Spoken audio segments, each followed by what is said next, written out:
Good morning, everyone, and welcome to another live edition of Wealth Building Wednesday.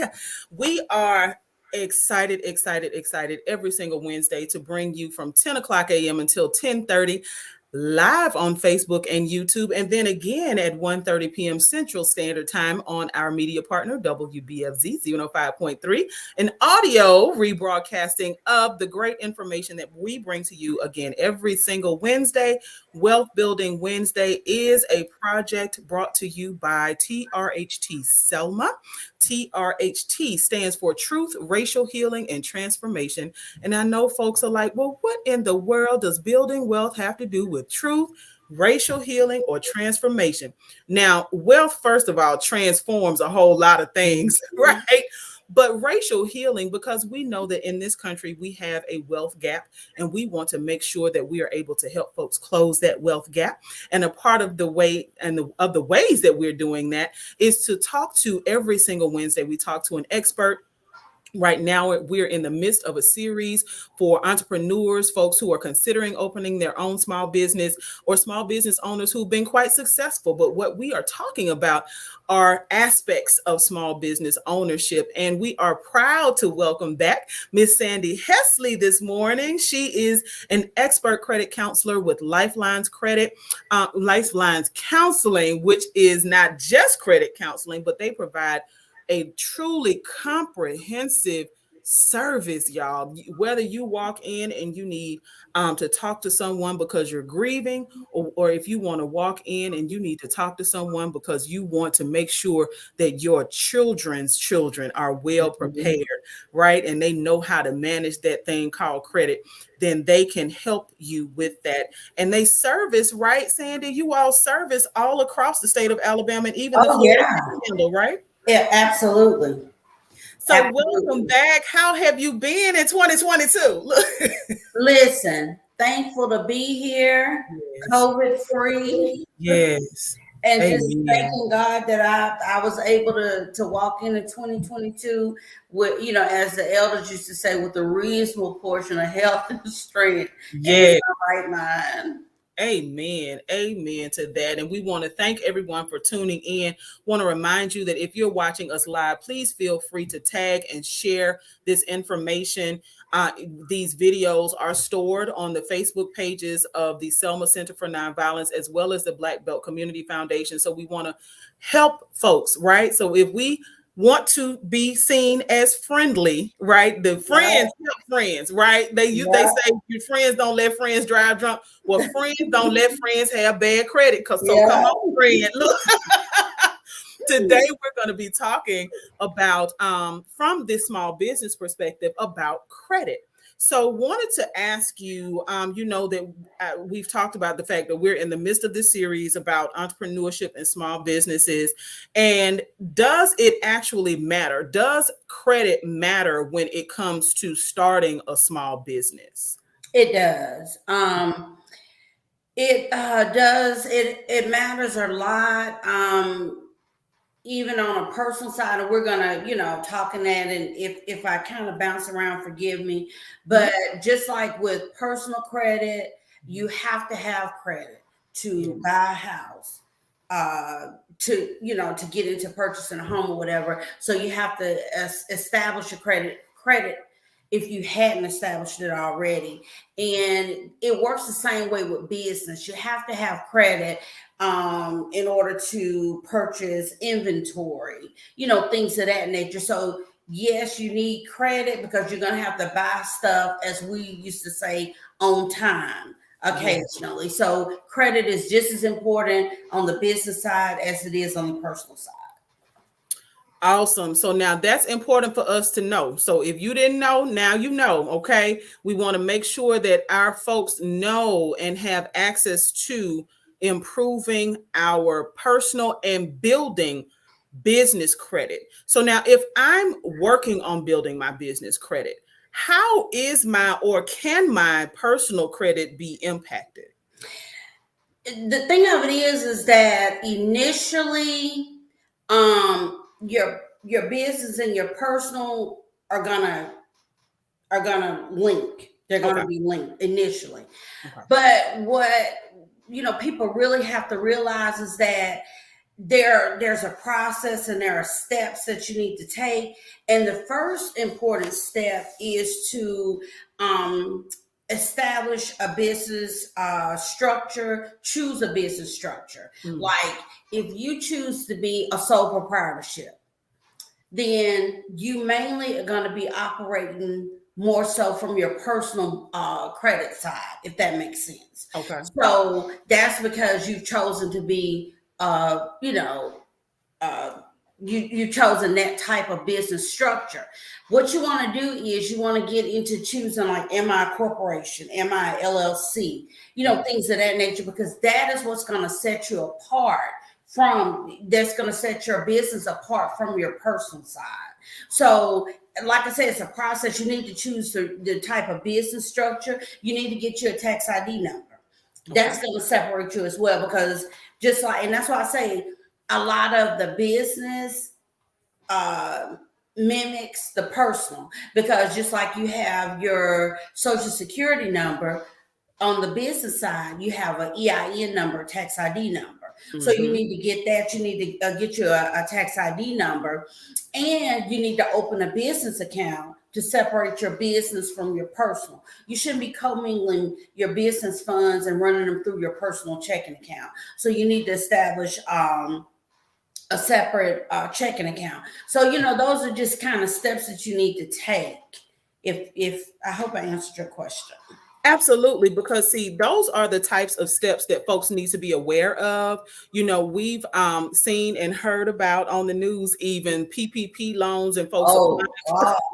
applying for PPP. Girl, that's a whole can of worms. Ooh, yes. Oh my Listen, word. and for many reasons, right? But Mm-hmm. in order to qualify, there are folks who, did EINs at the last minute and things like that. And even though, like, I've even heard people say, well, oh, well, they've forgiven my loans. But please understand that the documents that you signed are granting the IRS the ability to perform audits. So if you Yes. said that you had a business worth $100,000 this year, and all of a sudden it disappears from any tax records for the next 10 years, Mm-hmm. that's going to trigger something, right, for the IRS. And see, that's what we, especially in my banking world. And thank God I left banking right before all of that stuff came out, because that's a nightmare. Yeah. But what people have to realize is that even on the personal side, you always want to have an audit trail. That's what we Yes. call an audit trail.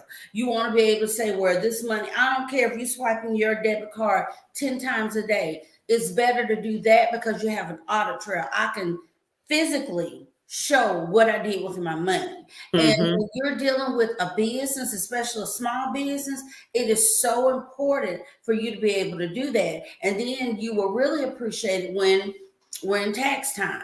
When tax time comes, and you'll be able to show documentation of what you did with your money. So that's why that's one of the important steps when establishing a small business. Separate your funds, open up you a business checking account so that you can properly document, and you can show proof of what you did with your funds.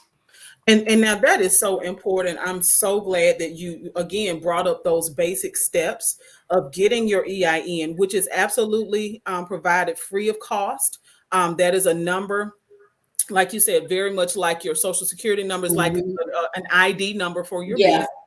And it's free of cost, irs.gov. Mhm. Get your EIN for free. And then establishing that business checking account so that monies that flow into your life because of your business go through your business. And you can pay yourself, Oh right? yeah, That means absolutely. can totally separate those Mhm. funds that are coming in because of maybe you still have your 9 to 5. So your paycheck goes to your personal, and money that you earn as a result of your business goes into your business account. So now, Exactly. are business and personal credit at all alike? What's the difference between my personal credit and my business credit? They really are a lot alike, and they should be treated, as such. Okay. Um, just like a personal credit, business credit determines whether your company can be trusted to pay back debt if Okay. you're extended debt. You see what I'm saying? Hmm. And you you go through the three credit bureaus on the personal side. We know Equifax, TransUnion, and girl, I can't even think. It's three of them: Equifax, TransUnion, and I'll think of the other one in a minute. I'm having a moment. So you go through the three credit bureaus on the personal side. Then on the business side, you have something similar. Hmm. And believe it or not, Equifax has a small business side. So Okay. they monitor small business credit. And then you have this agency called Dun and Bradstreet. Hmm. So, that's how, they're similar. Both of them have their own entities that you go through as far as getting credit and stuff like that. The interesting thing that I found out, and I had to really go through the Experian, that's the other one. I knew it was going to come to me. Uh, that was going to bug me, is that with the two credit bureaus, personal and business. With Hmm. personal, we know the scores. Your scores can go from like 300 to 850. So, and we know the scores are like 670 on up are considered really good scores. But on business credit scores, they range from 0 to 100. Okay. And with lenders considering scores over 75 to be better and low risk. Okay. So, they both of them have a scoring system, but they're, slightly different. So, in addition to influence and approval or denial, the scores can determine repayment terms and interest rates, just like with personal side. You see what I'm saying? So Hmm. when somebody is looking to extend credit to a small business, and with small business, let me fall back. When you're looking at extending credit, go to vendors to see if I want to establish a credit line with you. Hmm. You can go to a bank and apply for a small business credit card to, establish credit. You can go to a bank to apply for a small business credit line of credit to establish credit. You see what I'm saying? So those are different Hmm. ways that you can establish credit, but those entities are going to report to, Equifax Small Business, Dun and Bradstreet, Hmm. just like, creditors, credit card companies, mortgage companies, things of that nature report to Equifax, Experian, and TransUnion. So we have a question. This is great information. Y'all, again, want to remind you that you are tuned in live to Wealth Building Wednesday. We broadcast every single Wednesday, 10 o'clock a.m. Central Standard Time, as well as at 1:30, we rebroadcast the audio on WBFZ 105.3. We have a question from the audience. She wants to know, if you are trying to get business credit, will they look at your personal credit as well? Is that something that we need to be concerned about when we're looking to establish business credit? Is the impact of our personal credit? You should be concerned, Okay. because when you what you have to look at is when you are first starting out, and this is me flipping to my old banking side. Yes. When you're first starting out, your business has nothing to go on. You understand what I'm saying? Okay. But the primary of that business, which is you. You see Mm-hmm. what I'm saying? So they're going to have to look at your personal credit, because, and that's why I said early on that in the beginning, they're linked. personal and business are going to have to be linked because you're just established, you're just establishing yourself. And so until you can, establish your business and get it built up, then a lender has no choice but to fall back on your credit. How did you handle your credit? And they will look at a proven credit based on your personal credit. So you need to be concerned, yes, because 9 times out of 10 they're going to fall back on. That's all they have to go on. Is basically what I'm saying. Okay, and so I know that's called like a personal guarantee, I think, when they ask you to. You're guaranteeing that particular debt. Okay. So yes, you're getting, and you're doing two things. You're establishing your business. You're establishing credit for your business, and yes, you're the guarantor. You're Okay. guaranteeing that particular debt. And again, there is based on your personal credit. Okay. So now we do have another question from the audience. We are super happy that folks are very engaged. Wanted to know, do you see a trend of small African American businesses not getting higher lines of credit through banks? This is an excellent, excellent, excellent observation.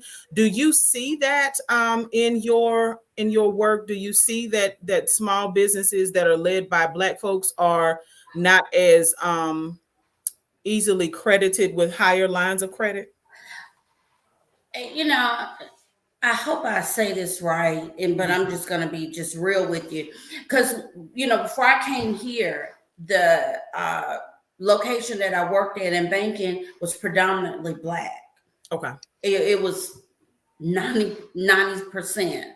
Okay. That was the clientele there, and we had a lot of declines. But let me say, it wasn't so much because they were Black. And I think I said this on one of our sessions before. We perish for lack of knowledge because we are not that savvy about credit. You understand what I'm saying? Because we're not properly trained regarding credit, which this platform is absolutely phenomenal in trying to do that. And it's a blessing, and hats off to you, Lydia, and your group, because of what you're doing. You're doing a great work. Because they weren't educated properly, they didn't understand the importance of credit until they needed it right then. And that prevented them from being able to get approval because of credit issues. So what I did, I spent a lot of my time trying to educate them, trying to help them understand the importance of credit, the importance of paying debt on time, paying it as agreed, the importance of not overextending yourself, the importance of not maxing out credit cards when you get them, things of that nature. And so what we did was spend time educating you, getting things in order, then coming back and reapplying, and then getting that approval that you try to get 7 to 8 months prior. You see what I'm saying? So Yes. yeah, I saw a lot of declines, but it wasn't so much as because of the color of their skin. It was because of their lack of knowledge and understanding of the importance of credit. But once they got that understanding, they were able to get what it was they had initially wanted, but it just took a little time. So does that answer your question? I think that does address the question. I do also just want to quickly piggyback on what you're saying, in that it is not always what you just said about, it's not always the color of folks' skin. But now I will say that as someone who has experience working with larger banks as well as credit unions, that sometimes credit unions can be a safer place to learn, like to take those baby steps that you're describing in establishing I our absolutely business agree. and being Mhm, able to answer those questions. Because mhm. larger banks, when you go in, they expect you to be prepared, right? So Yeah. when they ask you, what your long-term goals, what's going to be the return on investment, when they say ROI and you don't know what that means, they're going to be like, hey, wait a minute, I don't know if we, like, you don't Mhm, even know what simple, acronyms mean. mhm. So that's important for us to be placing ourselves in a position where we can win and that we can win together. So maybe a larger bank isn't the first, even though it's a Mhm. recognizable brand, but maybe consider a credit union to take the baby steps and prepare yourself for the larger banks. And I will interject this as well, Yeah. Lydia. What I found in my experience, and like I said, I was in banking for like 29 years. I'm not negating uh, favoritism, Right. nepotism, Right. not by no means, Right. because I'm not, delusional. I know that that can happen. Right. But I will say this: what has happened over the years, when I first started, you came in, you sat down with the bank officer, fill out your application, they went over everything with you, and they made a decision. You Hmm. understand what I'm saying? Hmm. That opened the door for a lot of, favoritism, Right. that kind of stuff. But now we're on a scoring system. Hmm. They don't know who we're seeing. You understand what I'm saying? Because when we go in and key in that application and key in the numbers that you put on it, it comes back because it pulls your credit, and based on the income you're reporting and the credit bureau that we pull from, that Hmm. determines whether or not we're able to help you or we're able to not help you. So that took a lot of that prejudice, that favoritism, and all of that out. Not saying that that's completely gone away, Right. but it took a lot of that out. So you may stumble upon a loan officer that you go in to see that is not as helpful as you feel they should be. They're not Hmm. going that extra mile to help you. Right. That's when it becomes an issue as well. And I would, recommend that you report it to, higher ups, Absolutely. because you can get that now. It's, sometimes they take a little extra step. They may be able to help get that approval for you and things of that nature. But for the most part, it's a number game. It's basically what I'm trying to say. Okay. So now we did have another question from the audience asking about acquiring vehicles through your business. Um, is that a recommendation? Is that something that is that you think is a good thing? Like, or how would we go about acquiring vehicles in our business name? Especially, he said, for newer businesses. I mean, and depending on the type of business that you have, you may very well need a vehicle, Okay. and it goes back to the same thing with, be it a business line of credit, business credit card. You would have to be the guarantor for that loan. You can still get it in, get it in the business name, but you would be guaranteeing that loan, and again it will fall back on the individual and your credit strength. How strong is your credit? So yeah, you can do it. It may be necessary again for the type of business that you have, but at the end of the day, it's going to fall back on that individual and how strong their credit is to be able to carry that debt. Okay. So now wanted to ask about some good habits that we can have because you talked about earlier, Lord, that business credit and personal credit are actually very similar. So since they're similar, are there some things that we can encourage folks to do or habits that we can encourage people to have when it comes to keeping good credit scores, to building good credit scores and to keeping those good credit scores? I mean, it's a matter. Both of them are pretty. In a situation like that, personal and business are going to work the same. It's a Okay. matter of you making sure that you pay your debts as agreed, as I mentioned earlier, paying them on time. With a business, making sure you have a good rapport with your vendors. When invoices are sent, make sure you pay them in a timely manner. And it's really that simple. It's not anything that you have to do, like a backflip and or anything like that. It's just a matter of making sure that you paying your debt on time, paying it as agreed, and not overextending yourself, not going out and getting too much credit. And then if you do have a line of credit, do everything you can to not max out. Use your credit wisely. Do I really need this particular purchase at this time? Or can I wait? You know what I'm saying? Things Right. of that nature. That is what you have to do.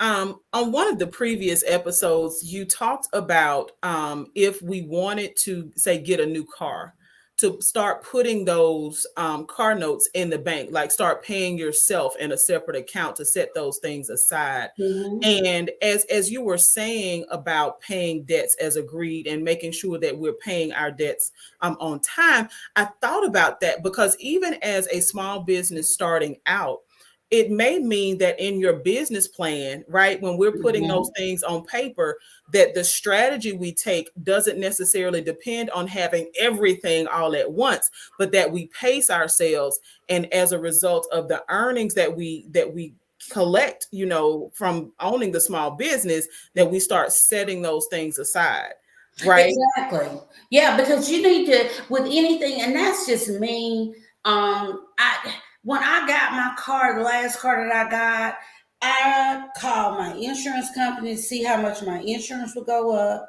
I Mhm. went online to see what the maintenance was like. When I need to get a new set of tires, what am I looking at? You know Mhm. what I'm saying? You have to look at all of that. Look at the big picture. That's all I was saying. When you get ready to purchase something, is it something that I really need right now, or can I wait? And like you said, and like I said before, put your money in a separate savings account. Start Mhm. paying that car note before you get that car, so that you can make sure that this is a debt that I can comfortably carry. And that is very important. But for me, it goes all back to planning. You don't plan to fail, but you'll fail if you don't plan. Mhm. And so you need to plan. It all goes back to planning and being prepared. Even with a small business, establishing a business savings, having money tucked away for emergencies. That's the kind of stuff that you have to look at. So yeah, you're exactly right. You know what? And even in saying that, just thinking about people, we have some phenomenal chefs in our community. I'm not going to call them cooks. We have some chefs in our community, honey, that, I mean, whether they're self taught or professionally taught. And the considerations, right? Whether you want a brick and mortar or just starting off with a food truck, Yep. right? Because a Yep. food truck is actually a less expensive approach. Yep. You still have to have licensing, but you don't have as high of an overhead, right? Exactly. Exactly. Um, and it's also, look, you can easily sell a food truck. Look, Yep. Yep. You're if right. things don't go well, right, or you seek to transition, there are lots of options, right? But to rebrand a building, honey, imagine if Pizza Hut decided not to Yeah. sell pizzas anymore You're right. and they became the Bagel Shack, right? Yep. You're So right. now they've got to rebrand all of these buildings. Mm-hmm. But pacing ourselves, there's nothing wrong with that. Lord knows, I think social media and so many other things, microwaves even, have caused us to be so to gravitate towards the instant Yeah. gratification. You're exactly right. Yeah, that Yeah, you're exactly saving. right. Listen, And you have to and you have to realize that, especially with a small business, it's yes, not going to flip overnight. right. It takes time. So going to it with that mindset, because I know, like I said, in my banking world, we would tell people 2 to 3 years for Yep. you to really feel like you're established and you starting to see a turn. You understand what I'm saying? But don't, and it's something that you can't give up on. You're gonna get frustrated, you're gonna get discouraged, but you just got to keep plugging. But it's not something that takes place overnight and boom, I'm this huge business. It takes time. And you have to just, again, like you say, pace yourself. You have to be prepared, and you have to order your steps. You understand what I'm saying? Like you said, start out with a food truck. Eventually, I'll be able to get me a building. You know what I'm saying? That kind of stuff. Absolutely. So now, last question. I know it's about time for us to wrap up, but if my business suffered some losses, and as a matter of fact, we actually had a comment related to this in the pandemic shakeup. If my business has suffered some losses over the past few months, right? And Mhm. say, some bills, I got behind on some things. what steps do I need to take, even considering the moment we're in with income tax refunds being issued, right? What steps should I take with moving forward? Can business credit be recovered? Yeah, it can. I mean, it's just a matter of you uh con- making contact with that creditor. You know Okay. what I'm saying? And getting caught up. And making sure that you keep track of your credit report. Mhm. You know, just like when you do your personal, keep track of it. See what's on there. If there's something that's not right, you know, immediately contacting that bureau and saying, hey, we need to make an adjustment. I want to put a note on here. This is not correct. And like I said, just reestablishing yourself, getting a small business credit card or a line of credit, and you know, use it, pay it down, and help start rebuilding. But Okay. and keeping your credit usage low, that will help start to rebuild. And really, the easiest way to rebuild, honestly, is if Mhm. you have established credit, focusing on what you already have, getting that paid down, getting that caught up, and then over time, you'll see your credit score improving. Well, I tell you what, you have truly offered us, as always, some great nuggets, some great information. We did have a question, and we're going to pick back up on this question from our audience in just a short when we come back with you. Miss Sandy Hesley, listen, is a credit expert. She is at Lifelines Counseling.